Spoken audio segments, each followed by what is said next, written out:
پہلا سوال ہے، ساتھی پوچھتے ہیں کہ شیخ محترم، اگر کسی مقصد کے لیے نماز استخارہ اگر پڑھنی ہے تو کتنی مرتبہ سنت ہے کہ کتنی مرتبہ پڑھی جائے گی؟ اور اسی میں دوسرا سوال یہ ہے کہ اگر ایک سے زیادہ کئی کام ہوں تو کیا سب کے لیے ایک ہی نماز استخارہ کافی ہوگی یا ہر کام کے لیے الگ الگ استخارہ کی نماز پڑھنی ہوگی؟ دیکھیے، دونوں مسئلے میں اصل یہ ہے کہ نماز استخارہ یا استخارہ ایک بار کرنا ہے، اصل یہ ہے۔ دوسری چیز یہ ہے کہ حدیث کے ظاہر سے پتہ چلتا ہے کہ ہر عمل کے لیے الگ سے نماز پڑھی جائے، جس کے لیے استخارہ کر رہا ہے اس کے لیے الگ نماز پڑھی جائے، اس لیے کہ اللہ کے رسول صلی اللہ علیہ وسلم کی حدیث جو حضرت جابر بن عبداللہ سے ہے وہ اسے ایمانہ دیتی ہے۔ کوئی آدمی جب کسی کام کا ارادہ کرے تو 2 رکعت نماز پڑھے، ہے نا۔ لیکن اب یہاں ایک سوال یہ پیدا ہوتا ہے کہ کیا اگر کسی انسان کو ایسی ضرورت پیش آ گئی کہ 2 کام ایک ہی ساتھ پیش آ گئے، جیسے مثال کے طور پر وہ سفر پر جا رہا ہے، اس کا مقصد وہاں پر کوئی دکان خریدنا بھی ہے اور کوئی سمجھے گاڑی خریدنا بھی ہے، یا دکان بھی خریدنا ہے، وہاں اپنے بیٹے کے لیے یا اپنے لیے شادی کا پیغام بھی دینا ہے۔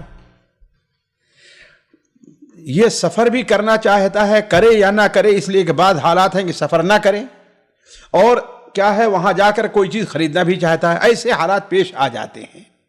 تو اصل تو یہ ہے کہ ہر ایک کے لیے الگ الگ کرے، لیکن اگر ایک نماز پڑھ لیتا ہے اور اس کے بعد جو ہے وہ اس کے لیے الگ سے استخارہ کرتا ہے تو 2 چیزوں کے بارے میں 3 چیزوں کے بارے میں تو بظاہر جائز ہونا ظاہر ہوتا ہے۔ یعنی اس سلسلے میں اب دیکھیں تو صحابہ کے اور اللہ کے رسول کا کوئی قول نہیں ہے، لیکن اصل پر دیکھیں کہ اصل مقصد کیا ہے، وہ نماز پڑھنا، نماز کے بعد دعا قبول ہوتی ہے۔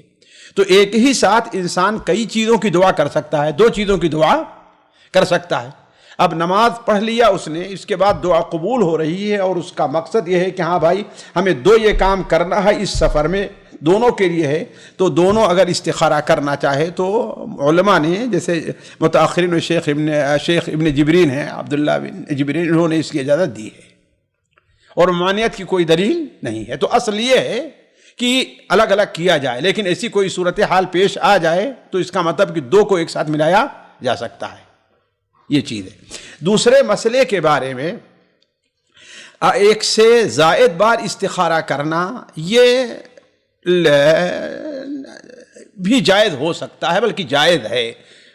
اصل تو یہ جیسے ہم نے یہ کہا کہ انسان ایک ہی بار استخارہ کرے، اس کے بعد انتظار میں رہے کہ اللہ تبارک و تعالیٰ شرح صدر کیا کرتا ہے۔ شرح صدر نہیں ہوتا ہے تو سمجھدار آدمی جو لوگ ہیں، ہوشیار ہیں، معاملے کے ادراک رکھتے ہیں، آپ کے لیے خیر خواہ، ان سے مشورہ کرے، پھر اس کے بعد اس کے اوپر عمل کرے۔ لیکن اگر ایک سے زائد بار استخارہ کرنا چاہے تو اس کے لیے میرے سامنے جواز کی 2 دلیل میرے ذہن میں ہیں۔ ایک دلیل تو یہ ہے کہ حضرت عبداللہ بن مسعود رضی اللہ تعالیٰ عنہ کی وہ روایت جو صحیح مسلم میں ہے، کان اذا دعا دعا 3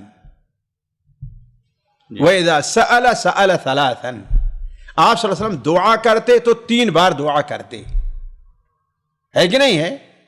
اسی طریقے سے حضرت صحیح مسلم ہی میں ہے شاید کہ حضرت عبداللہ ابن زبیر رضی اللہ تعالی عنہ نے جب خانہ کعبہ کی تعمیر نو کا ارادہ فرمایا تو اس وقت انہوں نے کہا تھا کہ انی مستخیر ربی 3، انی مستخیر ربی 3، میں اپنے رب سے 3 بار استخارہ کر چکا ہوں اور اب میں یہ کام کروں گا۔ تو یہ 2 دلیلوں کی بنیاد پر یہ کہا جا سکتا ہے کہ اگر انسان کو ایک بار کیا، شرح صدر نہیں ہوا، 2 بار کیا تو 3 بار استخارہ کر سکتا ہے، اور اگر ان کی بنیاد پر کوئی اس سے زیادہ بھی کہے تو ہو سکتا ہے، لیکن 3 ہی بار پر اکتفا کرے۔ کیوں؟ ایک تو اس حدیث کی بنیاد پر، دوسرے ایک جلیل صحابی حضرت عبداللہ ابن زبیر کے اس عمل کی بنیاد پر۔ واللہ اعلم۔ سامعین کرام، ہمارے علمی اور عوامی دروس اور سوال و جواب کی مجلسوں سے آپ خود بھی مستفید ہوں اور اپنے دوست و احباب کے ساتھ بھی شیئر کریں۔ عین ممکن ہے کہ آپ کے شیئر سے کسی کی اصلاح اور آپ کے لیے صدقہ جاریہ بن جائے۔ واٹس ایپ پر اسلامک میسج حاصل کرنے کے لیے نمبر نوٹ فرمائیں: یعقوب عزیز 009665089597707۔ واٹس ایپ سوال جو آپ گروپ میں ایڈ ہونے کے لیے نمبر نوٹ فرمائیں: عبدالسلام عمری 0096650262762۔ نمبر بھیجتے ہوئے نام اور پتہ ضرور لکھیں۔ اسی طرح ہمارے یوٹیوب چینل اسلامی دعویٰ کو ضرور سبسکرائب کریں تاکہ ہماری ہر نئی اور اہم ویڈیو کی اطلاع آپ کو فوری حاصل ہو جائے۔ تمام دروس، مقالات اور سوال و جواب سیریز کے لیے ہماری مشہور ویب سائٹ www.islamidawah.com کا مشاہدہ کرتے رہیں۔ السلام علیکم ورحمۃ اللہ وبرکاتہ۔